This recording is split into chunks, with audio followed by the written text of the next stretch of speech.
Welcome to our Sayali fashion designer channel आणि मी आहे सायली। तर तुम्हा सर्वांचं आपल्या आजच्या नवीन अशा छानशा व्हिडिओमध्ये मी मनापासून खूप खूप स्वागत करते। तर बघा मग आजचा आपला हा जो काही व्हिडिओ आहे हा मोस्ट रिक्वेस्टेड आणि मोस्ट इम्पॉर्टंट आहे। तर ते का तर बघा मग आज मी म्हणजे आता सध्या ऍक्च्युली बोटनेक ब्लाउजचा खूप ट्रेंड चालू आहे। तर बोटनेक साठी बॅकनेकच्या डिझाईन्स किंवा गळ्यांची कटिंग कशी करावी हे बऱ्याचदा आपल्याला समजतच नाही आणि त्यामुळे आपल्या काहीतरी छोट्या मोठ्या चुका होतात आणि ब्लाउज बिघडतो किंवा फिनिशिंग छान येत नाही किंवा डिझाईन म्हणजे बोटनेक मध्ये गळ्याची डिझाईन कशी बनवावी, गळ्याचा आकार कसा घ्यावा हेही कळत नाही। तर आज मी तुमच्यासोबत टोटल 5 बोटनेक ब्लाउजचे गळे कसे कटिंग करायचे तर हे शेअर करणार आहे। तर हे 5 वेगवेगळ्या प्रकारचे गळ्यांचे आकार आहे आणि हे सगळे कटिंग करताना गळा रुंदी, शोल्डर, खालचा शेप, खालचा डिस्टन्स, गळ्याची जी काही गळ्याला म्हणजे गळ्याची रुंदी, लांबी जी काही असते तर हे सगळं तुम्हाला मी आज एकदम डिटेल मध्ये सांगणार आहे। ठीक आहे, सो फायनली मी म्हणजे आज आपण फायनली 5 बोटनेकचे गळे कटिंग करणार आहोत। ते सुद्धा मी तुम्हाला अतिशय सावकाश स्टेप बाय स्टेप आणि सगळ्यात महत्त्वाचं म्हणजे खूप काही महत्त्वाच्या टिप्स अँड ट्रिक्स सांगणार आहे, जेणेकरून हा व्हिडिओ बघून तुम्हाला असे वेगवेगळ्या प्रकारचे 5 बोटनेकचे गळे कटिंग करणं खूपच सोपं जाईल। आणि सगळ्यात महत्त्वाचं म्हणजे याच्या कटिंगची पद्धत इतकी सोपी आहे की बाय चान्स जरी तुम्ही कोणी नवीन शिकत असाल तरी सुद्धा तुम्हाला आपला आजचा हा व्हिडिओ बघून असे छान छान बोटनेकचे गळे सहजच स्टिच करता येईल। ठीक आहे, सो चला मग आता वेळ न घालवता आपण आपल्या आजच्या महत्त्वाच्या आणि अशा छानशा व्हिडिओला सुरुवात करूयात। आणि हा व्हिडिओ तुम्ही स्किप न करता पूर्ण नक्की बघा, जेणेकरून तुम्हाला एकाच व्हिडिओमध्ये टोटल 5 बोटनेकचे खूप सुंदर असे गळे कसे कटिंग करायचे तर हे सहजच शिकता येईल। ठीक आहे, चला तर आता मग आपण छान छान गळ्यांचे आकार कटिंग करायला सुरुवात करूया। तर बघा इथे मी 5 total back part already cutting करून घेतलेले आहे। तर आज आपण 5 वेगवेगळ्या प्रकारचे बोटनेक गळे हे पेपरवर कट करणार आहोत।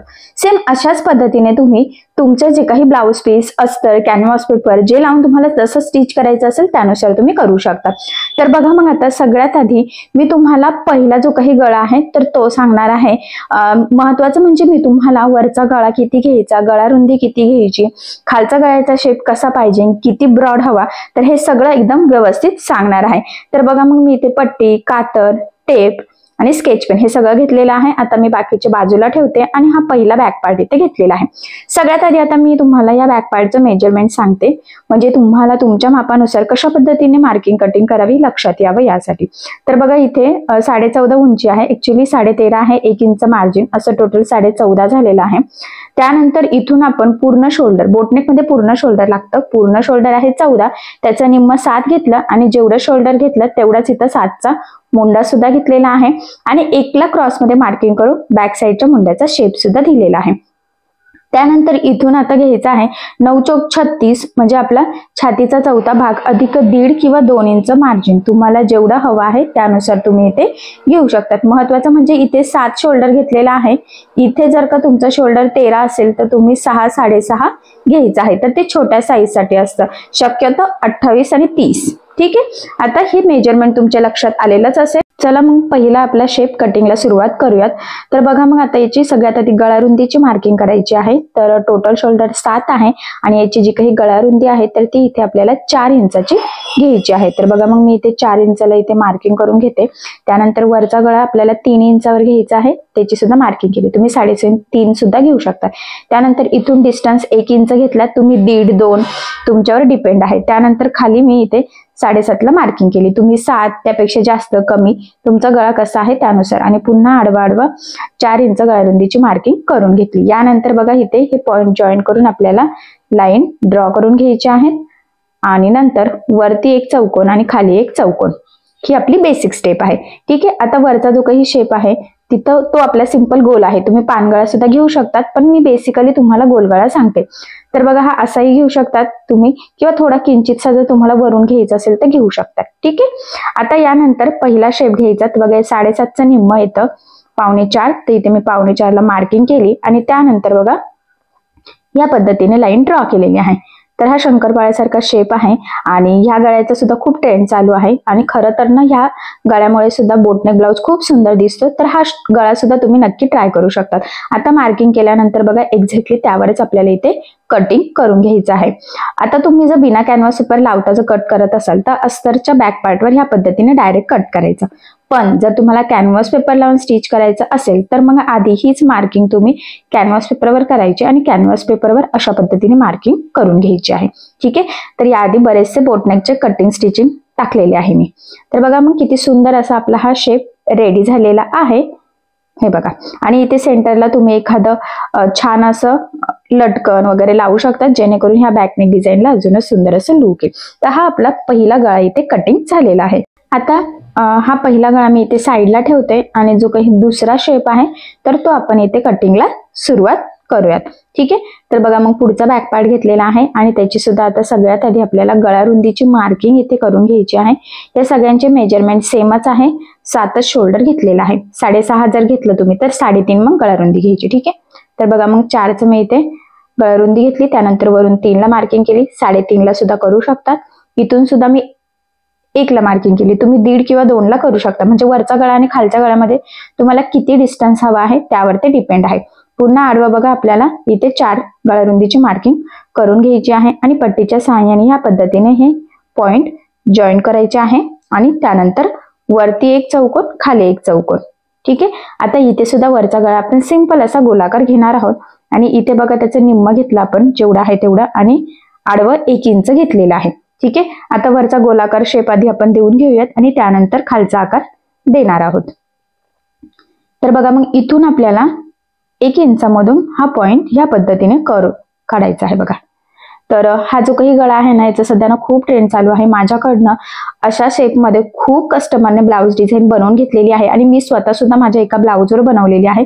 सो तुम्ही सुद्धा नक्की ट्राय करा, ब्लाऊजला खूप डिसेंट आणि खूप सुंदर असं लुक येतं। बोटनेक मध्ये खूप ट्रेंडिंग अशी ही डिझाईन आहे। तर बघा मी इथे कटिंग करून घेतली, त्यानंतर वरचा जो काही गोलाकार गळा आहे तर तो सुद्धा आपण इथे कटिंग करून घेऊयात आणि कटिंग झाल्यावर मी तुम्हाला ओपन करून दाखवते, म्हणजे मग हा शेप कसा आहे, ब्लाऊजला कसं लुक येईल तर हे तुमच्या सहजच लक्षात येईल। ठीक आहे, तर बघा मग ह्या पद्धतीने आपला हा शेप रेडी झाला। आता आपण इथे डिस्टन्स 1 इंच घेतलं, म्हणजे ते तयार किती झालं 2 इंच, तुम्ही 1.5 सुद्धा घेऊ शकता, तुम्हाला हा खालचा शेप किती ब्रॉड हवा आहे त्यावर ते डिपेंड आहे। ठीक आहे, पण मी इथे रेग्युलरली 1 इंचच घेतलेला आहे। तर अशा पद्धतीने असं छानसा ट्रेंडिंग गळा तुम्ही सुद्धा नक्की ट्राय करून बघा। त्यानंतर हा आहे आपला पुढचा बॅक पार्ट। आता इथे सुद्धा 4 इंच आपल्याला बघा मार्किंग करायची आहे, 3 इंच पुन्हा खाली मार्किंग करायची आहे, त्याच्या खाली 1 इंच आणि पुन्हा इथून एक मार्किंग 7 इंचाची केली, पुन्हा 4-4 इंच गळा रुंदीची मार्किंग सगळ्या पॉइंटला याआधी जसं केलं ना सेम त्याच पद्धतीने करून घ्यायची आहे आणि पट्टीच्या सहाय्याने आपण हे जॉईन करून घेऊयात। ठीक आहे, आता ही जॉईन झाल्यानंतर बघा पुन्हा वरती एक बॉक्स आणि खाली एक बॉक्स, इथपर्यंत तर नक्कीच लक्षात आलं असेल। वरती सुद्धा गोलाकार शेप घेतलेला आहे, मी पुन्हा सांगते पानगळा सुद्धा तुम्ही इथे घेऊ शकता। ठीक आहे, तुमच्यावर चॉईसवर डिपेंड आहे। आता खालचा शेप आपल्याला द्यायचा आहे, तर बघा इथून आपल्याला अशा पद्धतीने गोलाकार शेप देत इथे जॉईन करायचा आहे। तर हा गळा सुद्धा खूप ट्रेंडिंग आहे आणि खूप छान असा डेकोरेटिव्ह सुद्धा तो करता येतो। तर आधी कट करूयात मग ओपन करून तुमच्या लक्षात येईल, बऱ्यापैकी ब्रॉड सुद्धा आहे पण तरी सुद्धा खूप छान असं लुक येतं त्याला। तर बघा मग हा गळा ह्या पद्धतीने आपण कटिंग केला। मी पुन्हा सांगते, हे जेवढे काही गळे कटिंग करतोय तर तो तुम्ही अस्तरच्या बॅक पार्टवर डायरेक्ट ह्या पद्धतीने कटिंग करायचं आहे जसं मी सांगत आहे तसं, आणि ते कसे शिवायचे त्याचे बरेचसे व्हिडिओ मी याआधी ऑलरेडी टाकलेले आहे। कॅनव्हास पेपर लावायचं असेल तर हीच मार्किंग कॅनव्हास पेपरवर करायची आणि मग कटिंग करायचं। ठीक आहे, तर बघा ओपन झालं, किती सुंदर असा आपला हा गळ्याचा आकार इथे रेडी झालेला आहे आणि या गळ्याचा सुद्धा खूप ट्रेंड चालू आहे। वरती खूप सुंदर असं आपण हँगिंग्स म्हणजे लटकन वगैरे लावून हा गळा छान असा डिझायनर डेकोरेट करू शकतो। सो असा गळा तुम्ही सुद्धा नक्की ट्राय करून बघा, नक्कीच तुमच्या ब्लाऊजला खूप सुंदर असं लुक येईल। सो एकदम सोप्या पद्धतीने मी तुम्हाला सांगितलं आणि याचा खरं तर ना शेप देणं सुद्धा खूप सोपं आहे। ठीक आहे, त्यानंतर आता पुढचा गळा घेऊयात आपण। तर बघा याला सुद्धा आता सगळ्याच एकाच मेजरमेंटच्या आहे, त्यामुळे मग सेमच मार्किंग आहे बघा। 4 इंच गळा रुंदी घेतलेली आहे, पुन्हा इथून 3 इंचाला मार्किंग करायची, तुम्ही तिथे 3.5 सुद्धा घेऊ शकतात। खाली पण बघा 1ला 1.5ला 2ला तुमच्या चॉईसवर डिपेंड आहे आणि नंतर 7 इंच इथून पुन्हा आपल्याला 4 इंचाला मार्किंग करायची आहे, इथून सुद्धा आणि इथे खाली सुद्धा। ठीक आहे, आता पट्टीच्या सहाय्याने आपण हे पॉइंट इथे जॉईन करून घेऊयात या पद्धतीने आणि त्यानंतर वरचा एक चौकोन शेप आणि खालचा एक चौकोन शेप। इथपर्यंत नक्कीच लक्षात आलं असेल. त्यानंतर बघा आता इथून आपल्याला गोलाकार आकार द्यायचा आहे वरच्या गळ्याचा. ठीक आहे. आणि आता खालचा जो काही शेप आहे तर तो आपण इथे ड्रॉ करून घेऊयात. तर बघा इथून आपल्याला असा सेंटर पासून खाली पान गळ्याचा आकार द्यायचा आहे. पान गळ्याचा ना खूप ट्रेंड चालू असतो, आपला रेग्युलर गळा असो किंवा बोटनेक मध्ये असो, आणि याने सुद्धा ना खूप सुंदर असं लुक येतं. तर बघा मग आता हा मार्क केलेला आहे तर आपण कटिंग करूयात, म्हणजे ओपन झाल्यावर तुमच्या लक्षात येईल की तो शेप कसा रेडी होतोय ते. तर बघा इथे गोलाकार शेप मी कट करून घेतला आणि खालचा म्हणजे मधला जो काही शेप आहे तर तो सुद्धा आपल्याला बघा ह्या पद्धतीने कटिंग करायचा आहे. आता कटिंग करून दाखवते म्हणजे तुम्हाला कसा मार्क करायचा, कसा कटिंग करायचा हे लक्षात यावं. त्याचबरोबर तो कटिंग झाल्यानंतर किंवा स्टिच झाल्यावर त्याचं लुक कसं येईल तर तेही तुमच्या सहजच लक्षात यावं यासाठी. तर बघा मग इथे हा शेप कट झाला. तर ओपन करून बघा किती सुंदर असं लुक आलेला आहे. खरं तर पानगळ्याचा शेप सुद्धा खूप छान आला आणि वरती सुद्धा आपण छान असं हँगिंग लावून हे सुंदर असं डेकोरेट करू शकतो. सो तुम्ही नक्कीच असं ट्राय करून बघा. ठीक आहे. त्यानंतर आता पुढचा गळा घेऊयात आपण. आता इथून सुद्धा बघा 4 इंच आपल्याला गळा रुंदीची मार्किंग करायची आहे. त्यानंतर खाली 3 इंच, पुन्हा त्याच्या खाली 1 किंवा 1.5 इंच तुम्हाला किती हवंय त्यानुसार. पण आता इथे केलेलं नाहीये बघा, तर ते का तर ते तुम्हाला पुढे कळेलच. ठीक आहे. पण सगळ्यात आधी आता वरचा बॉक्स काढून घेऊयात, कारण की हा गळ्याचा आकार थोडा वेगळा आहे. तर वरचा गोलाकार शेप देऊयात, पान गळ्याचा दिला तरी चालेल. ठीक आहे. आता हा शेप आपला इथे झालेला आहे. त्यानंतर इथून 1 इंच किंवा 1.5 इंच खाली घ्यायचं. तर 1.5 इंच खाली घेतलं, खाली उरलंय आता 9 इंच. ठीक आहे. म्हणजे अर्धा इंच खाली सुद्धा सोडून दिला. आता हे 9चे 3 टप्प्यात आपण मार्किंग केली, 3 ला, 6 ला आणि 9 इंचाला. ठीक आहे. आता हे डिस्टन्स किती झालं 3 इंचाचं. आता मी दुसरा एक पेपर घेते, तर तुम्ही कॅनव्हास पेपर, पुठ्ठा असं काही घेऊ शकतात. आता यावर आपण 3 इंचाची मार्किंग करून घेऊयात आणि मी डायरेक्ट लाईन ड्रॉ करते ह्या पद्धतीने. आणि आता इथे आपल्याला एक शेप ड्रॉ करायचा आहे, तो म्हणजे हार्ट शेप. हे बघा असा. ठीक आहे. आणि आता हा मार्क केल्यानंतर आपण हा कटिंग करून घेऊयात. आता पुढे काय करायचं ते तुमच्या लक्षात येईलच. ठीक आहे. आता हा कट केलेला आहे शेप ओपन करून बघितला, छान दिसतोय. तुम्हाला याच्यापेक्षा मोठा ब्रॉड तुम्ही घेऊ शकतात, पण छोटा सुद्धा छान दिसतो. आणि तो बरोबर पहिला जो पॉइंट होता आपला तिथे ठेवून ह्या पद्धतीने मार्क केला. त्यानंतर दुसरा पॉइंट होता, म्हणजे आपण 3 मार्किंग केल्या होत्या, एक 3 इंचाला, 6 ला आणि 9 ला. तर पहिला पॉइंट पासून ते मार्क करत आपण हे ड्रॉ करून घेतलेलं आहे. ठीक आहे. आता आधी सेपरेट कट करून घेतलं, कारण की मग तिन्ही पण शेप आपले सेम यावे यासाठी. जर का सेपरेट डायरेक्ट मार्क केलं असतं तर शेप व्यवस्थित येत नाही. त्यामुळे ह्या स्टेप बाय स्टेप तुम्ही फॉलो करू शकतात आणि मग आपल्याला त्याच्यातला डिस्टन्सचा अंदाज सुद्धा येतो. आता मार्किंग केलेले तिन्ही पण हार्ट शेप आपल्याला इथे कट करायचे आहे, ते सुद्धा अतिशय सावकाश. पुन्हा सांगते, कारण की तुम्ही जसं कट कराल, जसं टीप माराल तसंच तुमचा गळ्याचा आकार येणार आहे. आता आपण कटिंग तर व्यवस्थित केली होती, जो काही मेन आपला शेप आपण इथे रेडी केला आणि तो ठेवून तिने इथे मार्किंग केल्या. का? कारण सेम येण्यासाठी. सेपरेट मार्किंग केली तर ते कदाचित एखादं छोटं मोठं होण्याचे चान्सेस असू शकतात. त्यामुळे ही स्टेप तुम्ही सुद्धा आवर्जून फॉलो करावी, म्हणजे शेप छान येईल, फिनिशिंग सुद्धा नक्कीच छान येईल. आणि महत्वाचं म्हणजे अतिशय व्यवस्थित काळजीपूर्वक आपल्याला हे सगळं संपूर्ण इथे कटिंग करून घ्यायचं आहे. हे बघा ह्या पद्धतीने. ठीक आहे.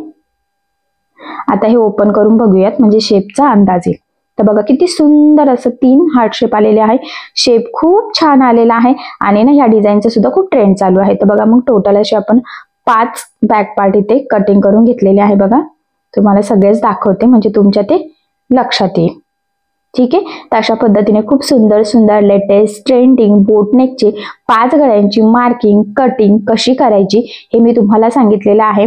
आणि मी म्हटल्याप्रमाणे बिना अस्तरचा जर असेल, म्हणजे अस्तरवर डायरेक्ट मार्किंग करायची आणि डायरेक्ट कटिंग करायची. जर कॅनव्हास पेपर लावायचा असेल तर कॅनव्हास पेपरवर मार्किंग करायची आणि मग ते कटिंग करायचं आहे. आणि कसं कॅनव्हास पेपर लावून स्टिच करायचा किंवा बिना कॅनव्हासचा कसं स्टिच करायचं त्याचे बरेचसे व्हिडिओ आपल्या सायली फॅशन डिझायनर या चॅनलवर ऑलरेडी टाकलेले आहेत. ठीक आहे.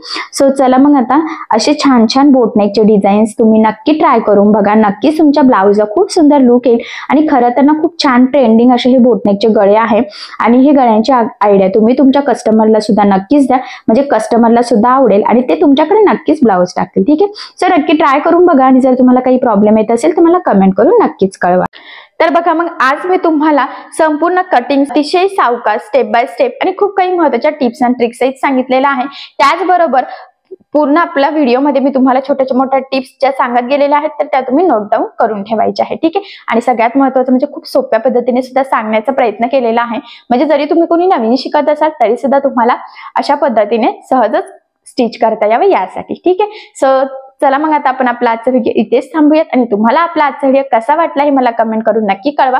त्याचबरोबर आपला व्हिडिओ आवडला असेल तर व्हिडिओला लाईक करायला विसरू नका. आणि असेच नवनवीन छानसे व्हिडिओज बघण्यासाठी आपल्या सायली फॅशन डिझायनर या चॅनलला लाईक करा, शेअर करा आणि सबस्क्राईब करायला विसरू नका. ठीक आहे. सो चला मग भेटूया पुन्हा नवीन अशा छानशा व्हिडिओमध्ये. तोपर्यंत टेक केअर, काळजी घ्या.